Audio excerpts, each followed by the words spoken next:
Marvel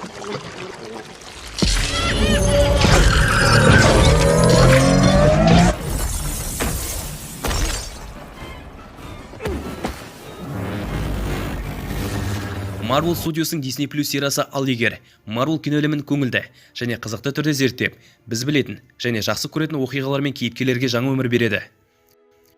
Анимациялық серияның бас жазушысы Эшли Брэдли бұрынғы фильмдерде әлсіз болған кейіпкерлерді күшейте отырып, көңіл көтеруге мүмкіндік берді. Әрбір эпизодтың басында бақылаушы аудиторияны көп әлем идеясымен таныстырады. Бақылаушының жалғыз мақсаты әрбір шындықтың оқиғаларын бақылау және ешқашан араласпауға уәде берді. Ол сонымен қатар шоудың баяндаушысы ретінде әрекет етеді. Көрермендерді Марвелдің 25-ші фильмінің ауқымында ойналған балама шындықтар арқылы бағыттайды.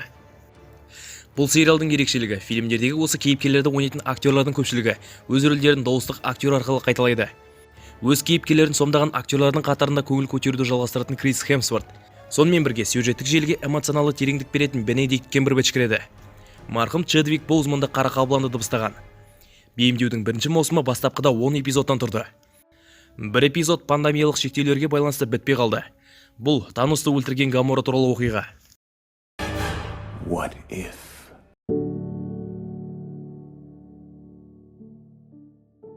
Сериал ал егер капитан Картер бірінші кек алушы болса деген жалаң нотадан басталып, капитан Ұлыбритания болу үшін Стив Роджерстың орнына супер сарбаздың сарысуын қабылдаған Пегги Картерге назар аударады. Бірінші эпизодтың баяндауы Капитан Америка алғашқы кек алушыға тым ұқсас. What if?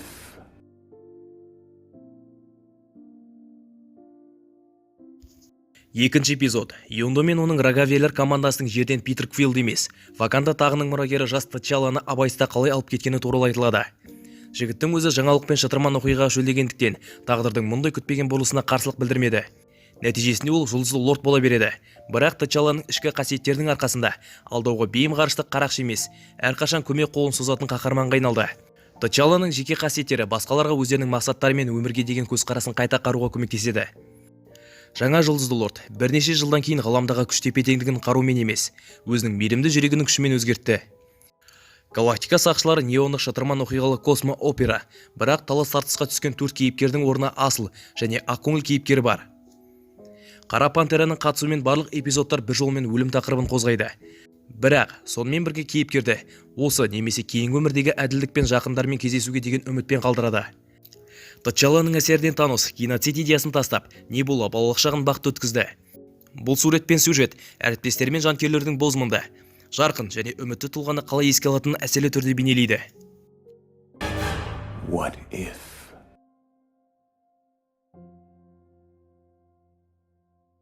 Үшінші бөлімнің сюжеті бойынша қалқан ұйымының басшысы Ник Фьюри әдеттегідей кек алушылар тобын жинайды.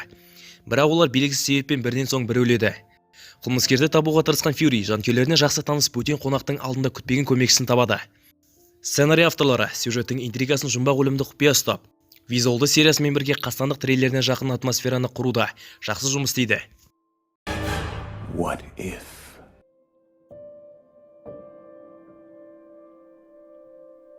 Төртінші эпизодта нейрохирург Стивен Стрэндж бақытсыз апаттан зардап шекпей, керісінше оның ішінде сүйіктісі Кристина Палмерден айырылған оқиғаны ұсынады.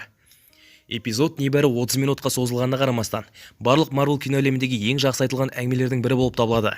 Эпизод қайғы, қасірет және адамның қайтымсыз жағдайда өзгеру әрекеті арқылы қаншалықты алысқа баруға дайын екендігі туралы әсерлі оқиғаға айналады. Жүрегі жарланған адам мистикалық өнердің сырына бас иеді.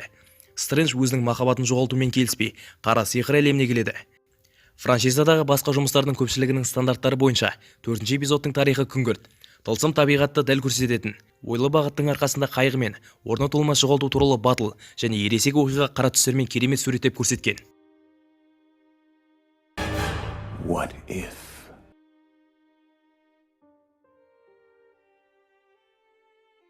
Бесінші эпизодтағы оқиғалар шын мәнінде дамиды. Онда жер зомби апокалипсисіне тап болады. Бұл өзінің сүйіктісі Джанет Ван Дайн үшін кванттық әлемге барған Хэнк Пеймнің кінәсінен болды. Мақсатына жеткен ғалым тек қорқынышты вирусы жұқтырып алған құбыжықты кездестірді. Бұл зомби апокалипсисінің басталуын белгіледі. Оған дейін көптеген супер қахрамандар қарсы тұра алмады. Жұқтырмаған батырлар індетті тоқтату үшін қолдан келгеннің бәрін жасауда. Зомби эпизоды қараңғы тақырыпқа қарамастан әзілдің көптігінің арқасында таза комедия болып шықты. Осы эпизодтың сюжетінде қанша қаһарманның өлетінін ескерсек, мұның бәрі аздап күлкілі және сонымен бірге қайғылы. Бұл сәт кейіпкерлер өздерінің бұрынғы достары мен серіктестерінің өлімі мен өлтіруіне тым қарапайым қарайды. What if?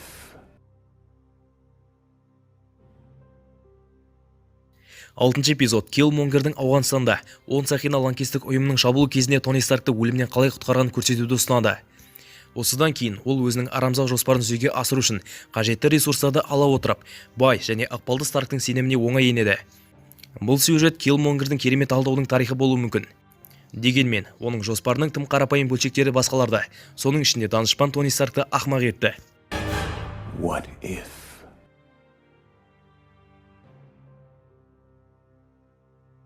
Жетінші бөлімде егер Тордың әкесі Один Локиді асырап алмағанда және найзағай құдайы жалғыз ұл болып өссе, Тор қандай болады? Бұл ғаламда найзағай құдайы бұзақы, тентек, көңіл көтергіш ханзада болып өседі. Негізінде бүкіл эпизод Капитан Марвел планетаға бөтен көңіл көтеру үшін келген кезде қате кеткен үлкен интергалактикалық Тор кеші. Күлкілі әзілдер осы эпизодтың әрбір секундын толтырып, экрандағы оқиғаларды қаһармандар мен зұлымдардың қатысуымен ашық күлдіргіге айналдырды. Шексіз әзілдер тіпті Тор мен Капитан Марвел арасындағы үлкен шайқастың әлеуетін жояды. What if?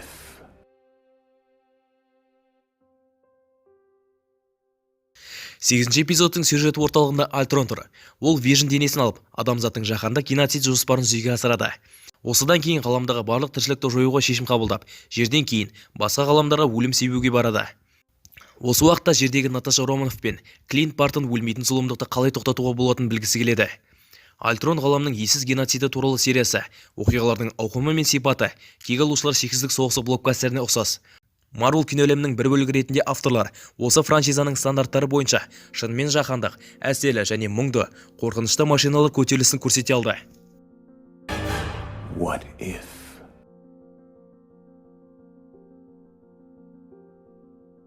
Альтронның барлық тіршілік иелерінің геноцид туралы 8-ші серияның тікелей жалғасы. Онда бақылаушы күшті қарсыласты тоқтату үшін белсенді шаралар қабылдауға және әртүрлі ғаламдағы кейіпкерлер мен зұлымдарды және алдыңғы эпизодты жинауға мәжбүр. Жақсы және жаман кейіпкерлердің әртүрлі командасы қауіпке қарсы тұру үшін бірігеді. Антологияның әсерлі және экшнге толы соңғы эпизоды алдыңғы серияның кейіпкерлерінің шексіздік тастары мен Альтронға қарсы шайқасқа апарады. Анимациялық шоудың бірінші маусымы, ал егер соңына жетті. Жоба әртүрлі балама уақыт кестелерін көрсету арқылы мультфильмді зерттеп қана қоймай, сонымен қатар бұрын ешқашан жасалмаған мультфильмге айналды. Сақшылар Альтронды жеңе алды және бұл үшін ол ғаламның әртүрлі бөліктерінен кейіпкерлерді жалдады. Әрине, оңай болған жоқ. Бірінші маусымның соңғы эпизоды көрермендерге көп ой салды. Кейінірек бақылаушы оқиғалардың дамуына араласа бастайды. Тарихтың бағытын өзгертпеу керек және баяндауыш қызметін атқаратын көзге көрінбейтін тіршілік иесі атанады. 8-ші эпизодта Альтрон бақылаушының дауысын естіп, оны шексіздік тастардың көмегімен табады.